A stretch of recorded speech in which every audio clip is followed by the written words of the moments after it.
Now next is the bond parameters. जैसे कि bond length क्या होता है, तो बॉन्ड लेंथ होता है हमारे पास में दो एटम के बीच का जो इक्विलिब्रियम डिस्टेंस होता है उसी को हम लोग बोलते हैं बॉन्ड लेंथ। तो लिखो बॉन्ड लेंथ, हेडिंग डालो बॉन्ड लेंथ। किसकी बात करने के लिए जा रहे हैं, bond parameters, bond parameters. What are the bond parameters? तो सबसे पहले क्या हमारे पास में, bond length.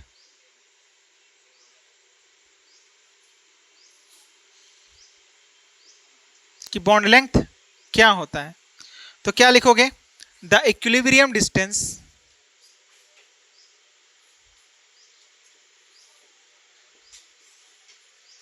The equilibrium distance between the nuclei of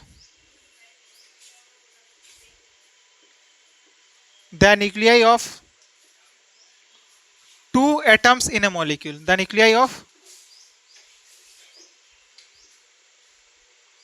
two atoms in a molecule।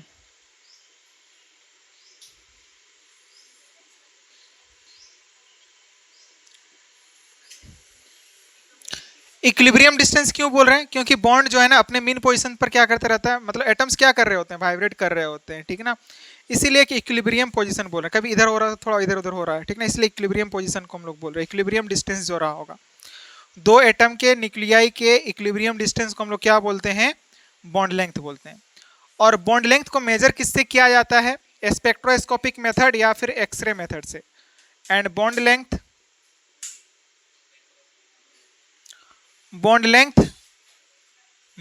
is measured bond length is measured by spectroscopic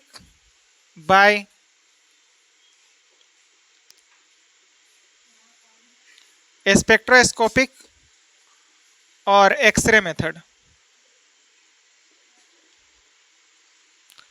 x ray method, spectroscopic और X ray method. और ये किसमें एक्सप्रेस किया जाता है, एंगस्ट्रॉम एंड पिकोमीटर में, जो smaller unit होती है ना, क्योंकि एटम साइज में क्या होता है, बहुत ही छोटा होता है, ठीक है ना। तो अब लिखो, क्या लिखोगे, expressed in, it is expressed in angstrom and picometre. Pico की वैल्यू कितनी होती है बताओ रे, बताया था ना, 10⁻⁻12 होता है ना। उसके बाद देखो bond angle, next bond parameter is the bond angle. What is bond angle, bond angle क्या होता है, तो सिंपल बात समझ में आ रही है ना, जियोमेट्रिकल एंगल जो होगा दो बॉन्ड के बीच में उसको हम लोग क्या बोलेंगे, बॉन्ड एंगल बोलेंगे। क्या, बॉन्ड एंगल। तो क्या लिखोगे, geometrical angle, geometrical angle between two adjacent bond, two adjacent bond, geometrical angle between two adjacent bonds and expressed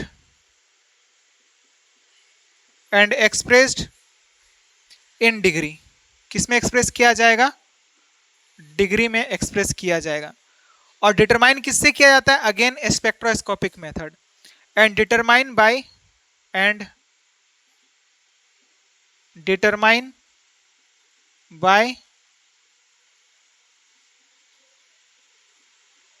spectroscopic method. किससे डिटरमाइन किया जाता है, स्पेक्ट्रोस्कोपिक मेथड से डिटरमाइन किया जाता है। जैसे कि अगर हम बात करें ऑक्सीजन है, यहाँ पर क्या रहे होंगे, दो लोन पेयर ऑफ इलेक्ट्रॉन रहे होंगे, यहाँ पर हाइड्रोजन है, यहाँ पर हाइड्रोजन है, दो एडजेसेंट बॉन्ड है, तो इनके बीच का एंगल जो है वो क्या है, 104.5 डिग्री। इसी को हम लोग क्या बोल रहे हैं, बॉन्ड एंगल बोल रहे हैं। क्या बोल रहे हैं, bond angle. Now next bond parameters में नेक्स्ट है बॉन्ड इंथैल्पी। इंथैल्पी मतलब क्या, हमारे पास में एक तरह का एनर्जी बोल सकते हैं हम लोग, ठीक है ना, हीट एनर्जी जो होता है इंथैल्पी, ठीक है ना, जिसको हम लोग H से डिनोट करते हैं, ठीक है। तो बॉन्ड इंथैल्पी क्या होता है, जो अमाउंट ऑफ एनर्जी रिक्वायर्ड होती है क्या करने के लिए, to break 1 mole of a particular type of bond, एक पर्टिकुलर टाइप ऑफ बॉन्ड के 1 मोल को तोड़ने में जितना अमाउंट ऑफ एनर्जी की रिक्वायर्ड होती है उसको हम लोग क्या बोलते हैं, बॉन्ड इंथैल्पी बोलते हैं। क्या बोलते हैं, बॉन्ड इंथैल्पी बोलते हैं, ठीक ना। तो लिखो next is the bond,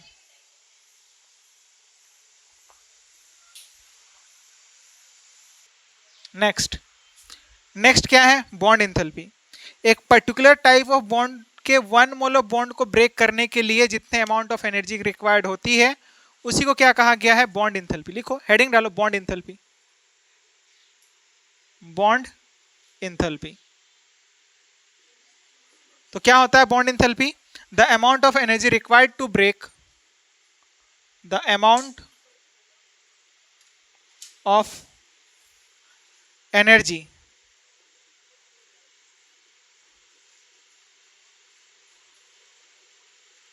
required to break, ठीक है, the amount of energy required to break 1 mole of bond, required to break 1 mole of bond, ठीक है, the amount of energy required to break 1 mole of bond of a particular type, of a particular type between 2 atoms, between 2 atoms. कोई भी जो हमारे पास particular type का bond है जो कि 2 एटम के बीच में फॉर्म हुआ रहेगा उसको ब्रेक करने के लिए कितना, 1 मोल ऑफ, ठीक ना, break 1 mole of bond of a particular type, 1 mole bond को ब्रेक करने के लिए जितना अमाउंट ऑफ एनर्जी रिक्वायर्ड होती है उसी को हम लोग क्या बोलते हैं, इन ए गैसियस स्टेट, इन या फिर in gaseous literally, in gaseous state is called bond enthalpy, is called bond enthalpy. उसी को हम लोग क्या बोलते हैं, बॉन्ड इंथैल्पी बोलते हैं। क्या बोलते हैं, बॉन्ड इंथैल्पी। बोलो बात समझ में आ रही है ये, ठीक है, कि 1 मोल ऑफ बॉन्ड को ब्रेक करने के लिए जितना अमाउंट ऑफ एनर्जी दी जाएगी सिंपली उसी को हम लोग क्या बोलेंगे, बॉन्ड इंथैल्पी बोलेंगे। क्या बोलेंगे, बॉन्ड इंथैल्पी। और इसको किससे डिनोट किया जाए, क्योंकि इंथैल्पी है तो फिर हम लोग क्या बोल सकते हैं, किलो जूल पर मोल, क्योंकि 1 मोल है तो फिर हमारे पास में क्या हो जाएगा, पर मोल, ठीक ना। तो यूनिट क्या निकल जाएगी, किलो जूल पर मोल। बोलो बात समझ में आ रही है, ये बात रही होती है। जैसे कि अब देखो बॉन्ड ऑर्डर जो है ना, जैसे जैसे बॉन्ड ऑर्डर बढ़ता जाएगा बॉन्ड इंथैल्पी या फिर बॉन्ड, इसी को हम लोग बोल सकते हैं बॉन्ड डिसोसिएशन इंथैल्पी भी लिखा जाता है। क्या लिखा जाता है, क्योंकि तोड़ने के लिए एनर्जी की रिक्वायरमेंट हो रही है, डिसोसिएट मतलब क्या होता है, टूटना होता है ना, तो इसीलिए समटाइम्स इसको क्या लिखा जाता है, बॉन्ड डिसोसिएशन इंथैल्पी भी लिखा जाता है। क्या लिखा जाता है, इसी को क्या लिखा जाता है, बॉन्ड डिसोसिएशन इंथैल्पी भी लिखा जाता है। क्या लिखा जाएगा, बॉन्ड डिसोसिएशन इंथैल्पी। चाहो तो लिखना चाहो तो लिख लो, बगल में लिख दो बॉन्ड डिसोसिएशन इंथैल्पी, ठीक है। अब देखो, अब आप सोचो ना कि अगर मेरे पास क्या है, एक सिंगल डंडा है, एक क्या 2 डंडा है, एक में क्या है 3 डंडा आपको दे दिया और एक साथ तोड़ने के लिए कहा, तो किस में ज्यादा एनर्जी की रिक्वायरमेंट होगी, जहां पर ऑर्डर ज्यादा होगा, मल्टीप्लिसिटी ज्यादा होगी, यानी कि जहां पर बॉन्ड क्या होता जाएगा, बढ़ता जाएगा, उतना ही ज्यादा एनर्जी हम लोग को रिक्वायरमेंट जो रहा होगा वो क्या होता जाएगा, बढ़ता जाएगा। तो हम बोल सकते हैं कि नंबर ऑफ बॉन्ड्स जैसे जैसे बढ़ेंगे वैसे वैसे क्या होगा, बॉन्ड इंथैल्पी बढ़ेगा, ठीक है। तो लिखो, जैसे कि अगर H2 की बात करेंगे, जैसे कि एग्जांपल के तौर पर देखो H2 बॉन्ड, तो इसके 1 मोल ऑफ बॉन्ड को ब्रेक करने के लिए, H2 बॉन्ड को ब्रेक करने के लिए कितने अमाउंट, अब हाइड्रोजन क्या देगा, एटम देगा हमारे पास में, क्या मिल जाएगा, एटम मिल जाएगा। तो यहाँ पर जो इंथैल्पी है, बॉन्ड डिसोसिएशन इंथैल्पी जो है वो कितना है हमारे पास में, लेट सपोज इसको ए बोल दिया, इसका कितना है 435.8 किलोजूल पर मोल, मतलब इतना 1 मोल ऑफ बॉन्ड को ब्रेक करने के लिए, 1 मोल ऑफ हाइड्रोजन बॉन्ड को ब्रेक करने के लिए इतनी एनर्जी हमें देनी पड़ेगी। अगर वहीं पर क्या रहा होता, ऑक्सीजन रहा होता O2, तो देख रहे हो ऑक्सीजन के बीच में कितने बॉन्ड हैं, 2 बॉन्ड है। तो ऑब्वियस सी बात है यहाँ पर जो एनर्जी की रिक्वायरमेंट होगी वो क्या हो जाएगी, बढ़ जाएगी। क्या हो जाएगी, बढ़ जाएगी। इसको हम क्या बोल दिए, डेल्टा बी एच बोल दिए, सॉरी डेल्टा ए एच ही। तो इसका कितना होता है हमारे पास में 498 ही होता है किलो जूल पर मोल। आपको डाटा याद रखने की जरूरत बिल्कुल नहीं है, बस यहाँ पर जो कंक्लूजन निकल करके आएगा ना उस कंक्लूजन को आपको याद रखना है कि जैसे जैसे दो एटम के बीच में नंबर ऑफ बॉन्ड्स बढ़ते जाएंगे, यानी कि उसी को हम लोग बोलते हैं बॉन्ड ऑर्डर। तो बॉन्ड ऑर्डर जैसा जैसा बढ़ता जाएगा वैसे वैसे बॉन्ड डिसोसिएशन इंथैल्पी या फिर बॉन्ड एनर्जी भी क्या होती जाएगी, इंथैल्पी बोलो या फिर बॉन्ड एनर्जी भी लिखा जाता है इसको, ठीक ना, सब एक ही चीजें हैं। Bond enthalpy, bond dissociation enthalpy, bond energy, सब एक ही चीजें, ठीक है। तो N3 में जो हमारे पास में बॉन्ड को ब्रेक करने के लिए जो एनर्जी की रिक्वायरमेंट रही होती है वो क्या रही होती है, वो रही होती है 946 किलो जूल पर मोल। क्या रहा होता है, 946 किलो जूल पर मोल रहा होता है। तो देखो बॉन्ड ऑर्डर यानी कि number of bonds between them, atom के बीच में नंबर ऑफ बॉन्ड्स, तो क्या हो जाएगा बॉन्ड ऑर्डर। बॉन्ड ऑर्डर मतलब क्या होता है, number of bonds between atoms, number of bonds between atoms. ये जैसे जैसे क्या होंगे, इंक्रीज होंगे, वैसे ही बॉन्ड लेंथ क्या होगा, डिक्रीज होगा। और बॉन्ड लेंथ अगर डिक्रीज होगा तो बॉन्ड एनर्जी या फिर बॉन्ड डिसोसिएशन इंथैल्पी वो क्या होगी, बढ़ेगी। बॉन्ड डिसोसिएशन इंथैल्पी जो है वो क्या होगी, बढ़ेगी। बॉन्ड डिसोसिएशन इंथैल्पी क्या होगी, बढ़ेगी। बोलो बात समझ में आ रही है, बोलो बात समझ में आ रही है ये। तो ये बात रही होती है बॉन्ड को लेकर के, किसको लेकर के, बॉन्ड को लेकर के, ठीक है ना। अब आता है नेक्स्ट जो टॉपिक है डाइपोल मोमेंट। इतना नोट करो।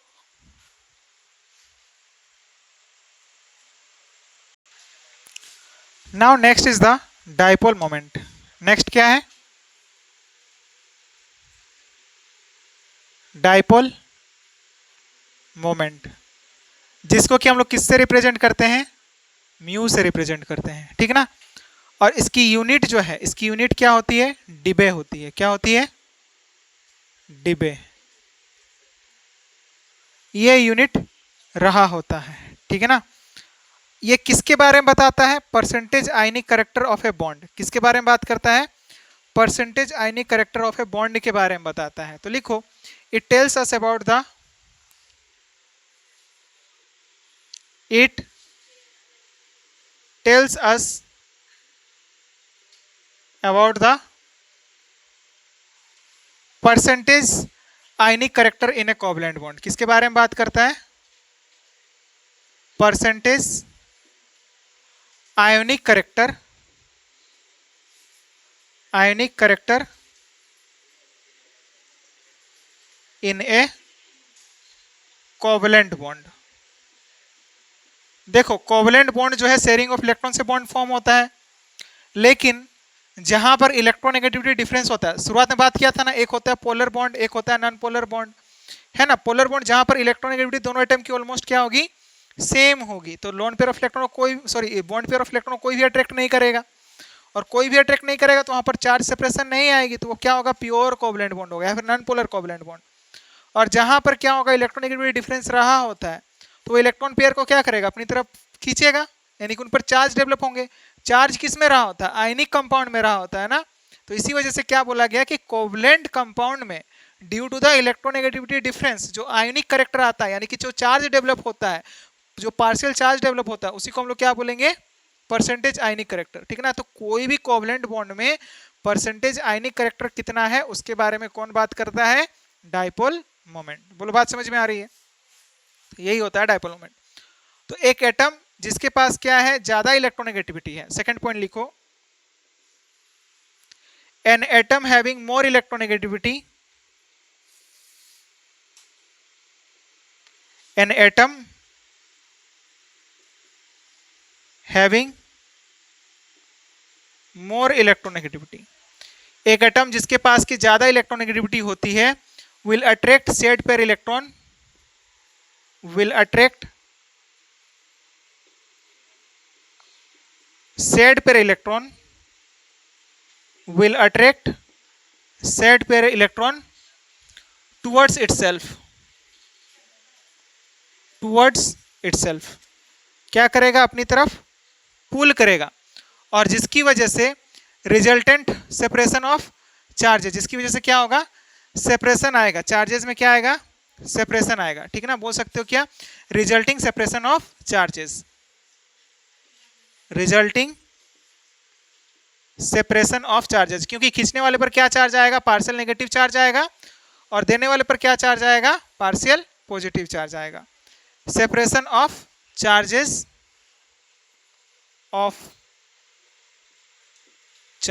क्या लिखोगे, separation of charges in A molecule, in A polar molecule, ठीक ना, इन ए मॉलिक्यूल, इन ए मॉलिक्यूल जिसमें कि अगर मतलब चार्ज सेपरेशन आएगा तो वो कैसा होगा, पोलर मॉलिक्यूल होगा, ठीक है ना। The extent of polar molecule is depend on the dipole moment, यानी कि जो पोलरिटी है वो किस पर डिपेंड करेगा, इलेक्ट्रोनेगेटिविटी ऑफ एटम पर डिपेंड करेगा, किस पर डिपेंड करेगा, इलेक्ट्रोनेगेटिविटी ऑफ एटम पर। तो लिखो the extent of polar molecule, third point is the extent of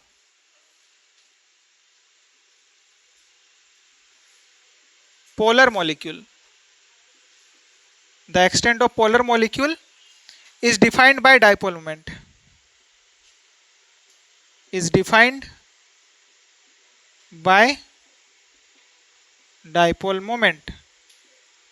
जैसे कि अगर बात करें हम HCl की, तो हाइड्रोजन की इलेक्ट्रोनेगेटिविटी होती है कम, क्लोरीन की होती है ज़्यादा, तो इस पर आएगा पार्शियल नेगेटिव चार्ज, इस पर क्या आएगा, पार्शियल पॉजिटिव चार्ज। तो हो क्या रहा है कि यहाँ पर जो सेट पेयर इलेक्ट्रॉन है उसको क्या कर रहा है, क्लोरीन अपनी तरफ पुल कर रहा है, तो इस तरह से यहाँ पर क्या होगा, एक डाइपोल क्रिएट होगा, ठीक है ना, क्या होगा, डाइपोल क्रिएट होगा, ठीक है ना, इसी को हम क्या बोलते हैं, डाइपोल। तो डाइपोल मोमेंट क्या होता है हमारे पास में, प्रोडक्ट ऑफ नेगेटिव और positive charge and distance of separation between two charges, ठीक है ना। चार्ज इनटू में क्या होता है, डी होता है, क्यू इनटू में क्या होता है, डी होता है। तो लिखो the extent of polar molecule, sorry dipole moment, क्या लिखोगे कि डाइपोल मोमेंट क्या होता क्या है, dipole moment that is the product of negative और पॉजिटिव चार्ज। प्रोडक्ट मतलब क्या, मल्टीप्लीकेशन, प्रोडक्ट ऑफ नेगेटिव और positive charge, product of negative और positive charge and distance of separation between two charges, distance of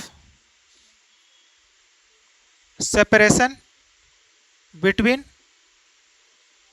two charges, यानी कि होगा क्या, mu is equal to Q into में क्या हो जाएगा, डी हो जाएगा, क्या हो जाएगा, क्यू इंटू डी हो जाएगा। Q is the charges and D is the distance between them, दो एटम के बीच में, या फिर बोल सकते हो क्या, दो चार्जेस के बीच में डिस्टेंस क्या है, ये पार्शियल पॉजिटिव चार्ज और पार्शियल नेगेटिव चार्ज जो आ रहा है उनके बीच में डिस्टेंस क्या है, वही क्या हमारे पास में उनका जो प्रोडक्ट है, यानी कि नेगेटिव या फिर पॉजिटिव चार्ज, कोई एक मतलब मैग्नीट्यूड ऑफ चार्ज आप बोल सकते हो। और डाइपोल मोमेंट किस पर, डाइपोल मोमेंट कैसा क्वांटिटी होगा, वेक्टर या फिर स्केलर, डाइपोल मोमेंट दोनों पर डिपेंड करता है ना हमारे पास में, डायरेक्शन पर भी और मैग्नीट्यूड ऑफ चार्ज पर भी। तो फिर हम लोग क्या बोलेंगे, ये कैसा क्वांटिटी होगा, वेक्टर क्वांटिटी होगा, कैसा क्वांटिटी होगा, वेक्टर। तो आप क्या लिखोगे, dipole moment is a vector quantity, लिख लो।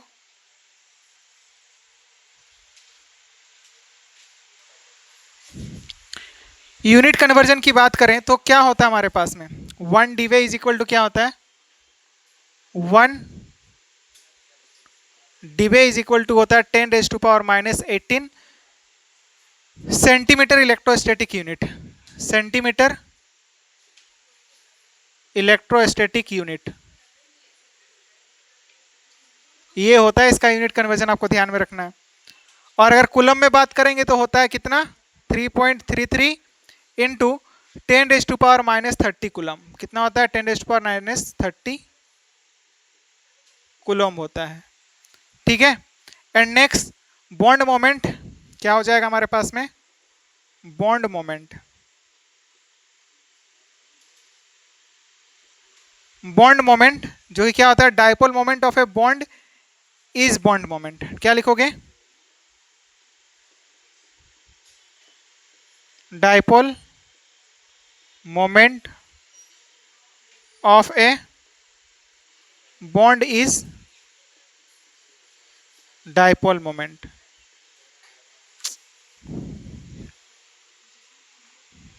Dipole moment of a bond is bond moment.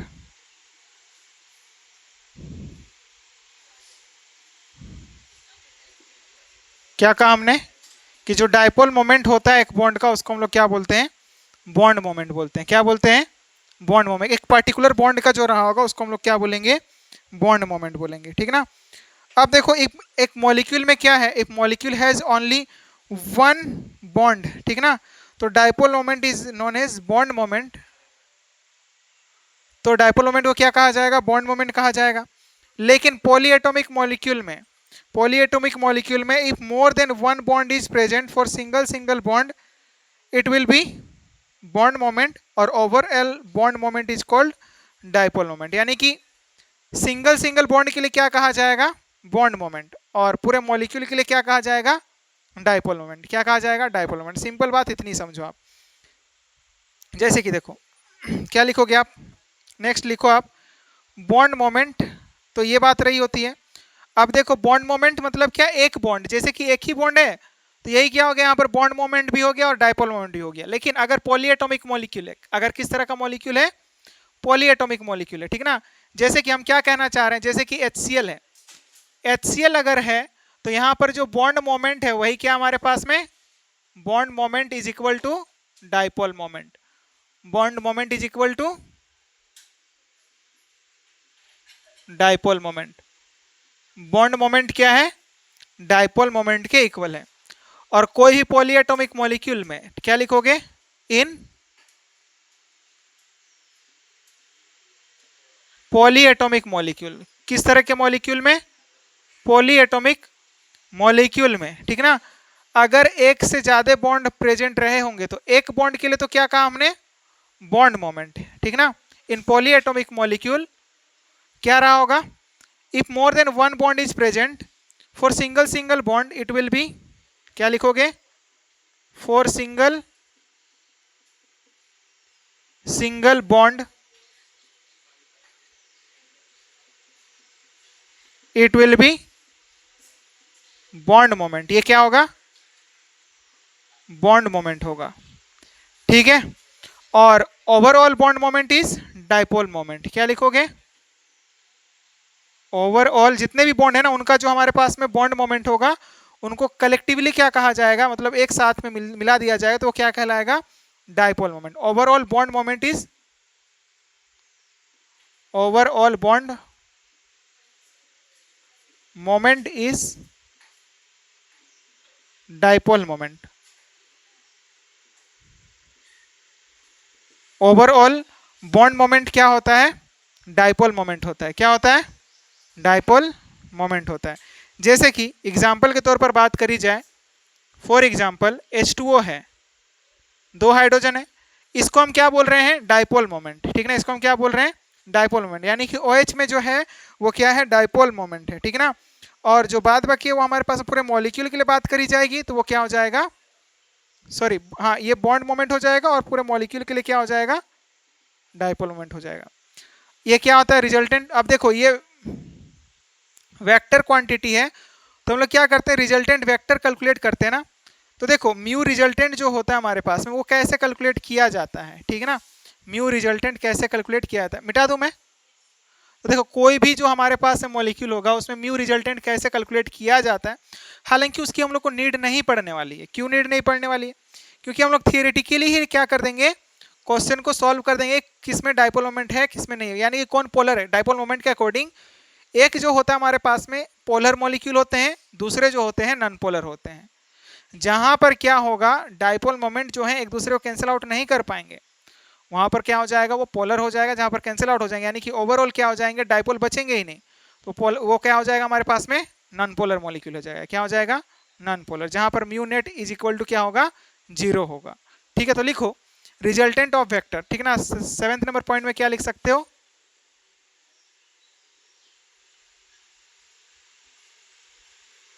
Resultant of vector. जैसे कि मान के चलो कि हमारे पास में दो वेक्टर क्वांटिटी होता है ना, तो ये क्या मान लिया, इसको हमने μ1 मान लिया, इसको हमने क्या मान लिया, μ1, इसको हमने क्या मान लिया, μ2 मान लिया, और इस वाले को हमने क्या मान लिया, थीटा। क्या मान लिया, थीटा।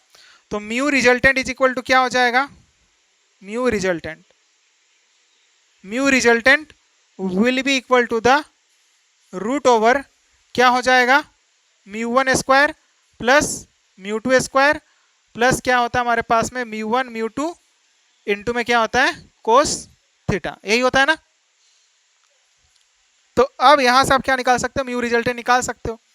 तो म्यू रिजल्टेंट किसके डायरेक्टली प्रोपोर्शनल है, डायरेक्टली प्रोपोर्शनल है उनके बीच में जो एंगल है, और इनवर्सली प्रोपोर्शनल है किसका, थीटा का। ठीक है, आप सोचो ना कि थीटा की वैल्यू जैसे जैसे बढ़ते जाए, कोस थीटा की जैसे जैसे वैल्यू बढ़ते जाती है, वैल्यू क्या होते जाता है, कम होते जाता है ना।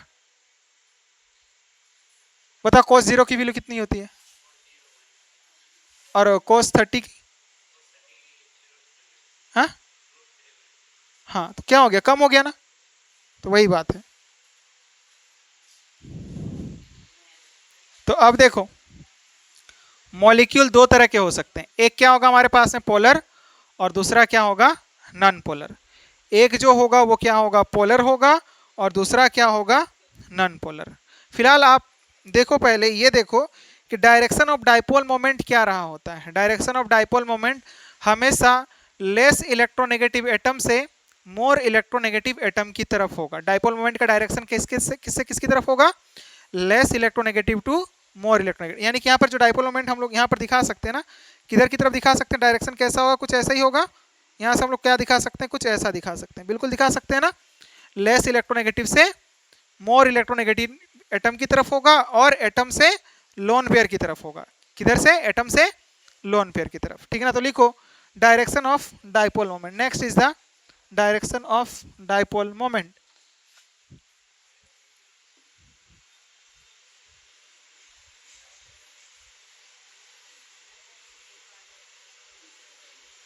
Next is the direction of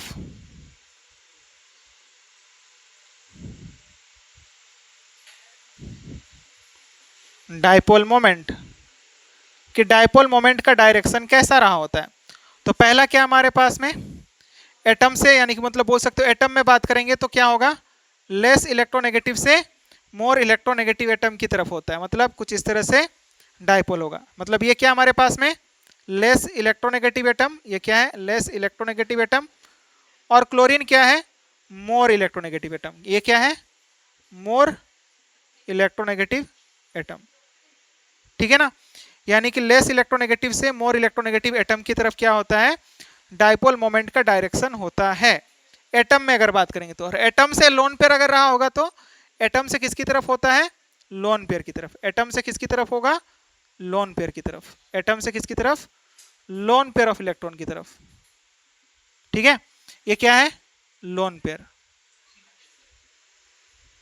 ठीक है, ऐसा ही डायरेक्शन होगा।